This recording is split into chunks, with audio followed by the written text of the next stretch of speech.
Agent మిత్రులారా, మీకందరికీ ఈ శిక్షణా తరగతులకి స్వాగతం.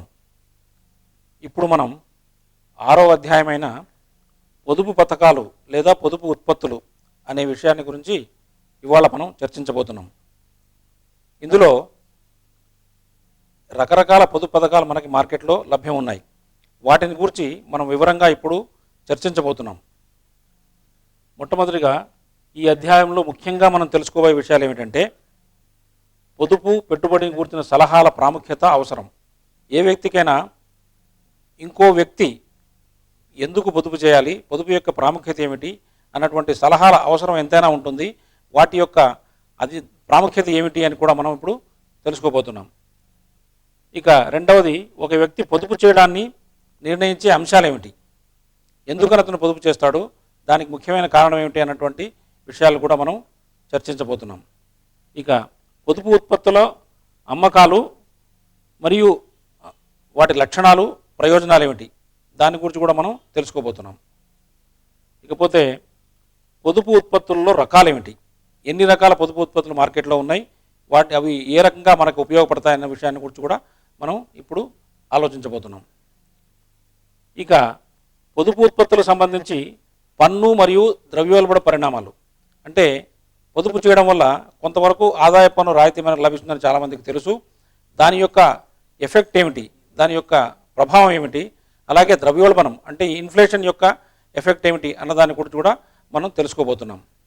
ఇక పొదుపు ఉత్పత్తులపై వడ్డీ రేట్ల ప్రభావం, దానికి సంబంధించిన విషయాలు అవి కూడా మనం తెలుసుకోవాలి. ఇక పొదుపు ఉత్పత్తుల ప్రాధాన్యత క్రమం ఏమిటి, అంటే ఏది మనం ముందు చేసుకోవాలి, ఏ క్రమంలో, ఏ ఆర్డర్లో మనము పొదుపును పాటించాలి అన్నటువంటి విషయాల గురించి కూడా మనం తెలుసుకోబోతున్నాం.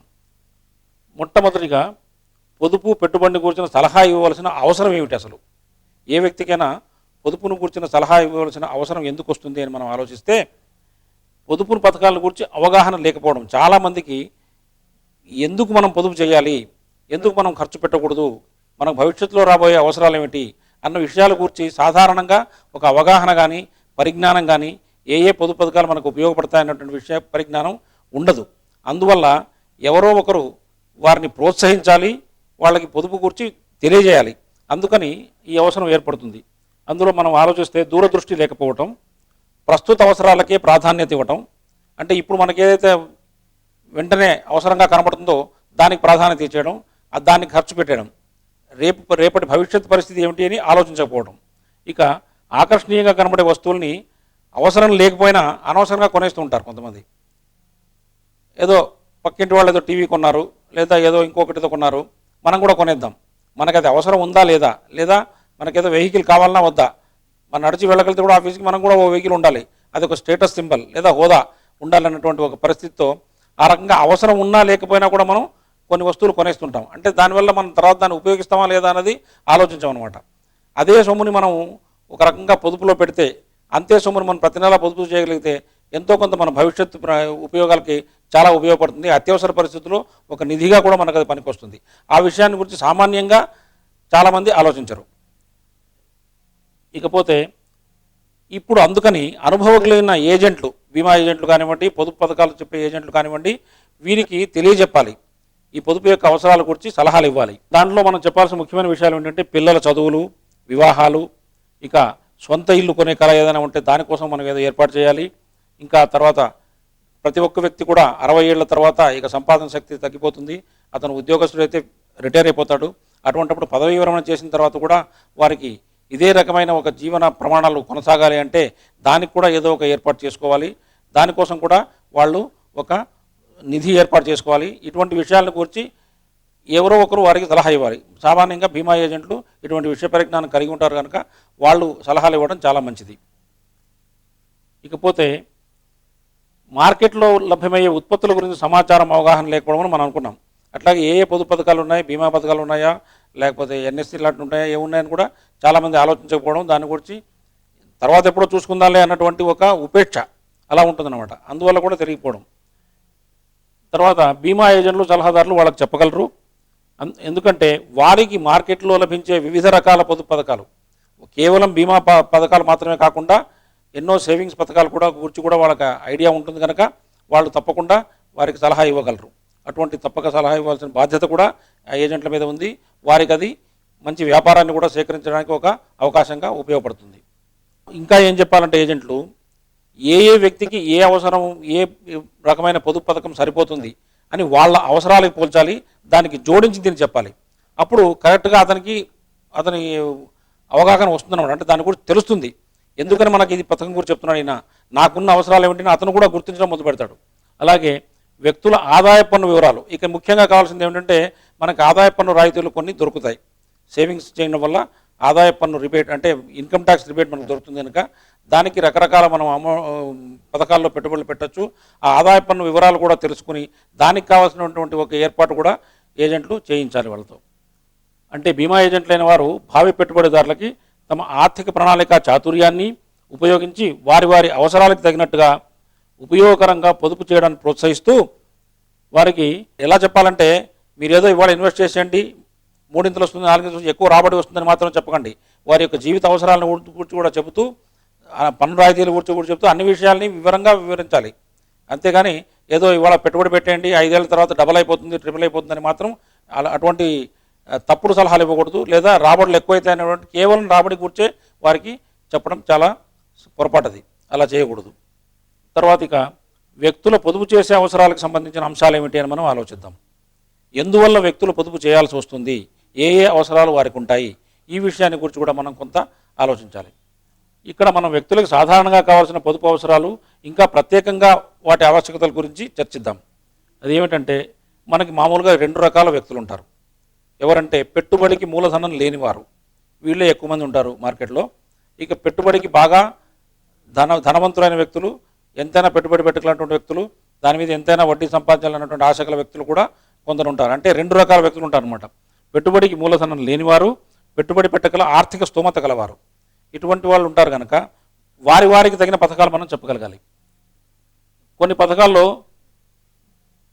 క్యాపిటల్ గెయిన్ అంటే మూలధనంపై ఎక్కువగా వడ్డీ వేసి దాన్ని ఒకేసారి మనకి రెట్టింపు చేసో లేదా 3 చేసో అందించే పథకాలు, దీన్ని క్యాపిటల్ గెయిన్ పాలసీస్ అంటాం మనం. క్యాపిటల్ గ్రోత్ ఉంటుందన్నమాట. అంటే ఉదాహరణకి బంగారంలో పెట్టుబడి పెట్టామనుకోండి, మనం ఏదో తక్కువ విలువ ఉన్న బంగారం కొంటే ఈ రోజున బంగారం మార్కెట్లో 32,000 దాకా ఉంది తులం. అంటే మనం పాత రోజుల్లో బంగారం కొనుంటే ఇవాళ దాని విలువ కొన్ని లక్షలు చేస్తుందన్నమాట. ఇలాగా ఇటువంటిది క్యాపిటల్ గ్రోత్ వచ్చేటువంటి ఇది పెట్టుబడి, ఇది కూడా ఒక రకమైన పెట్టుబడి. ఇకపోతే క్యాపిటల్ గ్రోత్తో పాటు మనకి వడ్డీ కూడా లభించేవి ఈక్విటీలు. 2 రకాల లాభాలు సంపాదించే కొన్ని ఉంటాయి ఈక్విటీలు. కాకపోతే కొన్ని ఉత్పత్తులని ఇంకా కొంతమంది కంపెనీల వాళ్ళు గ్యారంటీడ్ అడిషన్తో ప్రకటిస్తూ ఉంటారు. ఉదాహరణకి బీమా సంస్థలు ఉన్నాయనుకోండి, వాళ్ళు ఏం చేస్తారంటే ప్రతి 1000 రూపాయలకి మేము ఇంత బోనస్ ఇస్తాము కనుక ఖచ్చితంగా ఇవాళ ఇస్తామని వాళ్ళు వాగ్దానం చేశారంటే అదే హామీ ప్రకారం వాళ్ళు రాబోయే 10 ఏళ్ల తర్వాత 20 ఏళ్ల తర్వాత వాళ్ళు గ్యారంటీడ్ అడిషన్స్తో ఇచ్చేటువంటి గ్యారంటీడ్ రిటర్న్స్ ఉండేటువంటి పథకాలు కూడా మనకి మార్కెట్లో ఉన్నాయి. ఇకపోతే కొన్నిట్లో లాక్ ఇన్ పీరియడ్ అని ఉంటుంది. లాక్ ఇన్ పీరియడ్ అంటే కొంతకాలం దాకా మనం సొమ్ము వాపసు తీసుకోవడానికి వీల్లేదనమాట.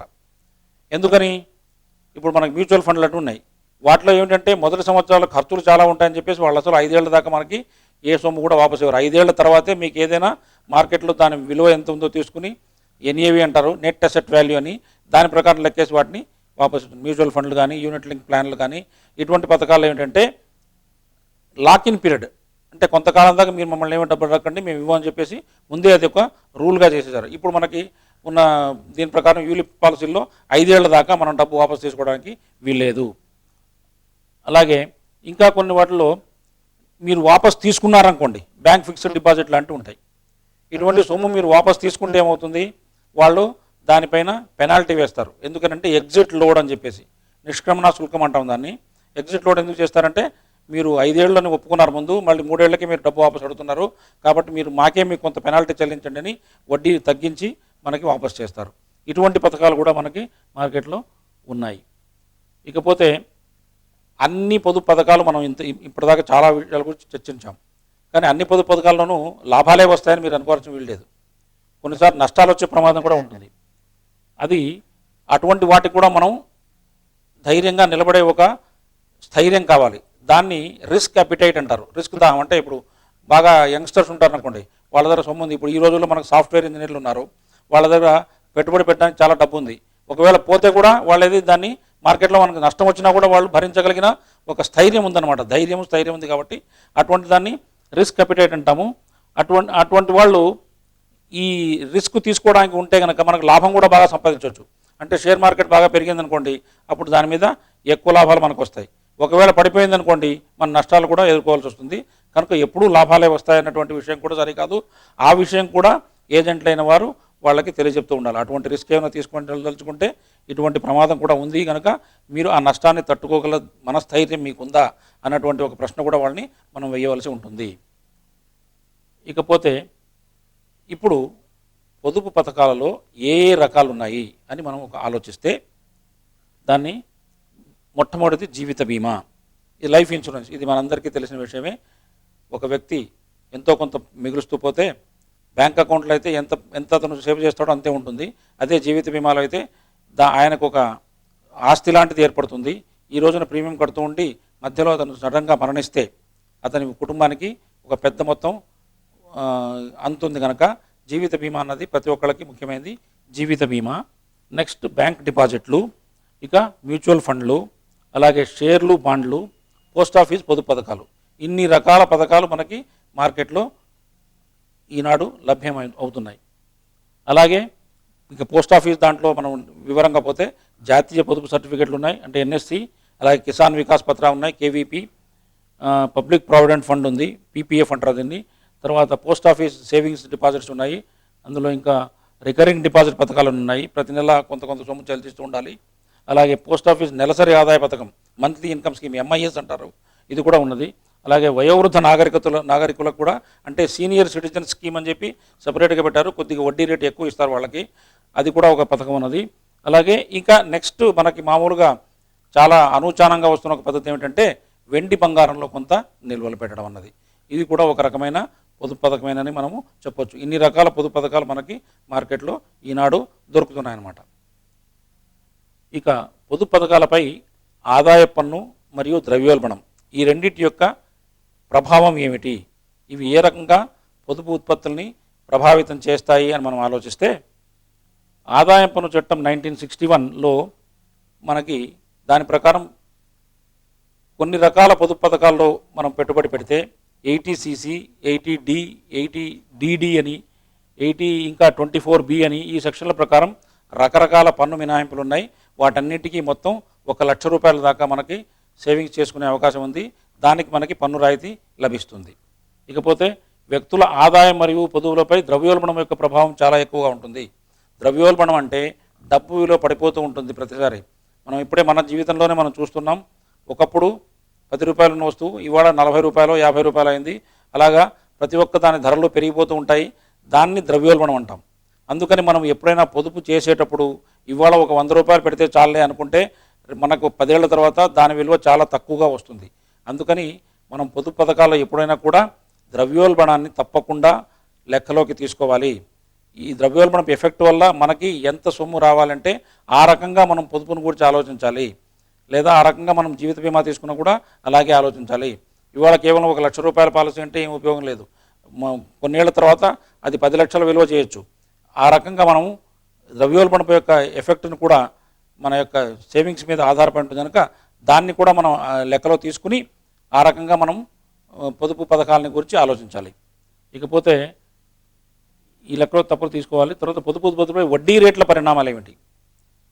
పొదుపు ఉత్పత్తులపై వడ్డీ రేట్లు రిజర్వ్ బ్యాంక్ వాళ్ళు దేశ ఆర్థిక పరిస్థితిని బట్టి అప్పుడప్పుడు వడ్డీ రేట్లు పెంచడమో తగ్గించడమో చేస్తూ ఉంటారు. ఇందులో పెంచితే కొన్ని రకాల ఎఫెక్ట్లు ఉంటాయి, తగ్గిస్తే కొన్ని రకాల ఎఫెక్ట్లు ఉంటాయి. అవి వాటి మీద మన పొదుపు పథకాల మీద చాలా ఒక ప్రభావాన్ని చూపిస్తాయి. వడ్డీ రేట్లు తగ్గాయనుకోండి, అప్పుడు ఏమవుతుందంటే చాలామంది అప్పులు చేసినా సరే మనం ఏదైనా కొనేద్దాం, ఏదో కారు కొందాం, ఎందుకంటే వడ్డీ రేటు తక్కువగా ఉంది కనుక. అలాగే డిపాజిట్ల మీద మాత్రం వడ్డీ రేట్లు తగ్గుతాయి కాబట్టి డిపాజిట్ చేసే వాళ్ళకి అంత ఇంట్రెస్ట్ ఉండదు. అట్లాగే షేర్ మార్కెట్ రేట్లు కూడా వడ్డీ రేట్లు పెరిగితే కనుక షేర్ మార్కెట్ రేట్లు పెరుగుతాయి, వడ్డీ రేట్లు తగ్గితే షేర్ మార్కెట్ రేట్లు కూడా తగ్గిపోతూ ఉంటాయి. ఈ రకంగా రిజర్వ్ బ్యాంక్ వారు ప్రకటించే వడ్డీ రేట్లు లేదా బ్యాంక్ వాళ్ళు ఇచ్చే వడ్డీ రేట్లను బట్టి కూడా మన పొదుపు మీద ఒక రకమైన ప్రభావం ఉంటుంది కనుక మనం ఎప్పుడు ఈ రోజున మనం కొంత సొమ్ము పొదుపు చేయాలి అనుకుంటే దాన్ని కూర్చి ఈ వడ్డీ రేట్ల ప్రభావాన్ని కూడా మనం లెక్కలో తీసుకుని మన పొదుపు యొక్క ప్లానింగ్ చేసుకోవాలి. ఫైనాన్షియల్ ప్లానింగ్ అంటారు దాన్ని. ఆ ఆర్థిక ప్రణాళికను మనం అలా వేసుకోవాల్సి వస్తుంది. ప్రాధాన్యత క్రమం గురించి మనం మాట్లాడాలంటే ఇప్పుడు వేరు వేరు వ్యక్తుల పొదుపు అవసరాలు వేరే వేరే రకంగా ఉంటాయి. కాకపోతే సాధారణంగా అందరికీ సరిపోయే ప్రాధాన్యత క్రమం ఈ రకంగా ఉంటుందనుకోవాలి. ఎలా అంటే నంబర్ 1 అనూహ్య అత్యవసర పరిస్థితులకి ఒక నిధి. ప్రతి ఒక్క వ్యక్తి కూడా ఏదో ఒక ఎమర్జెన్సీ రావచ్చు అతని జీవితంలో, దానికోసం ఒక నిధిని మనం ఏర్పాటు చేసుకోవాలి. అంటే దానికోసం ఇవాళ నుంచే కొంత సొమ్ము తీసి పెడుతూ పోవాలి. రెండవది బీమా యొక్క అవసరం. ఇదంటూ మనం ఇప్పుడే చూసాము. ప్రతి ఒక్క వ్యక్తికి కూడా ఆహారం నీరు తర్వాత ముఖ్యమైనది జీవిత బీమా అని మనం చెప్పొచ్చు. ఎందుకంటే ఏ వ్యక్తి కూడా మనము ఏదో సంపాదన చేస్తున్నామంటే సంసారాన్ని పోషించుకోవడానికి కాకుండా మన తర్వాత కూడా వాళ్ళు సుఖంగా ఉండాలి అన్నటువంటి ఒక భావన ఉన్న ప్రతి ఒక్క వ్యక్తి కూడా జీవిత బీమా గురించి ఆలోచించాల్సిన అవసరం తప్పకుండా ఉంది. కాబట్టి జీవిత బీమా యొక్క ప్రాముఖ్యత ప్రతి ఒక్క వ్యక్తి జీవితంలో చాలా ముఖ్యమైనది. ఇకపోతే ఇల్లు, కారు లాంటి ఆస్తులను కొనడం, ఇవి కూడా అంతే. ప్రతి ఒక్క వ్యక్తికి తన జీవితంలో పైకి రావాలని ఉంటుంది, కొత్త వస్తువులు కొనుక్కోవాలని ఉంటుంది, ఏదో సొంత ఇల్లు చేసుకోవాలని ఉంటుంది. కాబట్టి ఇల్లు, కారు కొనుక్కున్నటువంటి కొన్ని అవసరాలు, ఇది తర్వాతి ప్రాధాన్యత. ఇకపోతే పదవీ విరమణ తర్వాత రోజులకు కూడా వారికి కావాల్సినటువంటి ఒక ఏర్పాటు. ఇది ఇంచుమించు ప్రతి ఒక్క వ్యక్తికి చివరి దశలో ఉన్నటువంటి విషయం. కాకపోతే దానికి కూడా ఈ రోజు నుంచే మనం ఒక ఏర్పాటు చేసుకుంటే ఇంకొకళ్ళ మీద ఆధారపడే అవసరం లేకుండా ప్రతి ఒక్క వ్యక్తి కూడా సుఖజీవనం గడపవచ్చు. ఎందుకంటే ఈ రోజుల్లో వ్యక్తుల ఆయుర్దాయం పెరిగింది, ఎక్కువ కాలం జీవితకాలం పెరిగింది కనుక సగటు ఆయుర్దాయం పెరిగినటువంటి ఈ రోజుల్లో తప్పకుండా ఈ పెన్షన్లు ఇటువంటివి పదవీ విరమణ తర్వాత ప్రతి ఒక్క వ్యక్తికి అవసరం అవుతాయి. అది ఉద్యోగులకైతే అటువంటి ఏర్పాట్లు ఉంటాయి. ఉద్యోగస్తులు కాని వాళ్ళు, వ్యాపారస్తులు, ఇటువంటి వాళ్ళంతా వాళ్ళ సొంత ఏర్పాట్లు వాళ్ళే తప్పకుండా చేసుకోవాల్సిన పరిస్థితి ఉంటుంది. ఇకపోతే చివరి ప్రాధాన్యత ఏమిటంటే అంటే పన్నుల యొక్క మినహాయింపు గురించి. దానికోసం మనం ప్రణాళిక వేసుకోవాలి. మిత్రులారా, ఈ విధంగా మనం ఈ పాఠ్యాంశంలో పొదుపు ఉత్పత్తుల గురించి అన్ని వివరాలు మనం ఆలోచించాం, తెలుసుకున్నాం. ఏ రకాల పొదుపు పథకాలు ఉన్నాయి, వాటి మీద ద్రవ్యోల్బణపు ఇన్కమ్ ట్యాక్స్ ప్రభావం ఏమిటి, అలాగే వడ్డీ రేట్ల ప్రభావం ఏమిటి, వాటి యొక్క ప్రాధాన్యత క్రమం ఏమిటి అనే విషయాలు మనం కూలంకషంగా చర్చించాం. వీటిని ఏజెంట్లైన మీరు వీటన్నిటిని సరిగ్గా గమనించి ఏ పొదుపు పథకాలు ఎటువంటి వ్యక్తులకి సరిపోతాయని ఆలోచించి వారికి సరియైన సలహాలు మీరు ఇస్తారని చెప్పేసి నేను భావిస్తూ ఇంతటితో ముగిస్తున్నాను. ఇప్పుడు మనం 6వ అధ్యాయంలో ముఖ్యమైన ప్రశ్నలు, ఇంపార్టెంట్ క్వశ్చన్స్, అంటే మన పరీక్షలో సాధారణంగా వస్తాయి అనుకున్నటువంటి ముఖ్యమైన ప్రశ్నల గురించి, వాటికి సరియైన జవాబుల గురించి చర్చిద్దాం. ఇందులో మొదటి ప్రశ్న ఏమిటంటే, తాత్కాలికంగా ఉద్యోగం పోగొట్టుకున్న వ్యక్తి తన దగ్గరున్న సొమ్మును ఎఫ్డీలో కాకుండా ఎక్కడ పెట్టుబడి పెట్టాలనుకుంటాడు? దీనికి ఆన్సర్లుగా 4 ఆప్షన్లు ఉన్నాయి. అవి మ్యూచువల్ ఫండ్స్ యొక్క డెట్ ఫండ్లలో నంబర్ 1, ప్రభుత్వ సెక్యూరిటీలో నంబర్ 2, ఈక్విటీల్లో నంబర్ 3, బంగారం అన్నది 4వది. వీటిలో ఏది కరెక్ట్ జవాబు అనుకుంటున్నారు మీరు? ఇందులో సరియైన ఉత్తరం నంబర్ 1. అది ఏమిటంటే మ్యూచువల్ ఫండ్స్ యొక్క డెట్ ఫండ్లలో అతను పెట్టుబడి పెట్టాలనుకుంటాడు. దానికి కారణం ఏమిటి అని మీరు అడిగితే, ఏ వ్యక్తికైనా కూడా అతను తాత్కాలికంగా ఉద్యోగం పోగొట్టుకున్నాడు కనుక వెంటనే సొమ్ము చేసుకునే ఒక అవసరం ఉన్నది. అది మ్యూచువల్ ఫండ్లో పెట్టుబడి పెట్టిన వాటిని మాత్రమే అత్యవసర నిధిగా అతను వెంటనే సొమ్ము చేసుకోగలడు. వేరే మిగతా 3 ఆప్షన్లో పెడితే అతను వెంటనే సొమ్ము చేసుకోవడానికి వీలుండదు కనుక అతను మ్యూచువల్ ఫండ్లో పెట్టుబడి పెట్టాలని అనుకుంటాడు అన్నది సరియైన జవాబు. Next question. రిజర్వ్ బ్యాంక్ వారు స్టాక్ మార్కెట్లోని స్టాకుల ధరల కన్నా 2 తమ వడ్డీని పెంచారు. అనగా స్టాకుల ధరలు ఏమవుతాయి? ఏ పెరుగుతాయి, బి తగ్గుతాయి, 3 చంచలంగా ఉంటాయి, అసలు మార్పు ఉండదు. ఏ ఆప్షన్ కరెక్ట్ అనుకుంటున్నారు మీరు? ఇందులో second option is correct. That is తగ్గుతాయి. ఎందువల్ల తగ్గుతాయంటే, రిజర్వ్ బ్యాంకు వడ్డీ రేట్లు పెంచినప్పుడు పొదుపు ఉత్పత్తులపై వడ్డీ రేట్లు ప్రభావం వల్ల వడ్డీ రేట్లు పెరిగితే స్టాకు ధరలు తగ్గుతాయి. ఇది ఒక మార్కెట్ యొక్క ట్రెండ్ ఇది. కనుక మనకి 2వ ఆప్షన్ తగ్గుతాయి అన్నది కరెక్ట్ ఆన్సర్గా మనకి భావించాలి. 3వ ప్రశ్న. ట్యాక్స్ లాభం కోసం ఒక వ్యక్తి ఎఫ్డీలో అంటే ఫిక్స్డ్ డిపాజిట్లో మదుపు పెట్టాలనుకుంటాడు. అతను ఆ ఫిక్స్డ్ డిపాజిట్ని ఎన్ని సంవత్సరాలకు చేయాలి? దీనికి 4 జవాబులు ఉన్నాయి. అవి మొట్టమొదటిది 5 సంవత్సరాలు, రెండోది 4 సంవత్సరాలు, మూడోది 3 సంవత్సరాలు, 4వది 2 సంవత్సరాలు. ఇందులో ఏది సరైన జవాబు? అంటే మొదటి ఆన్సర్ కరెక్ట్. అంటే 5 సంవత్సరాలు కనీసం అతను పెట్టుబడి పెట్టాలి.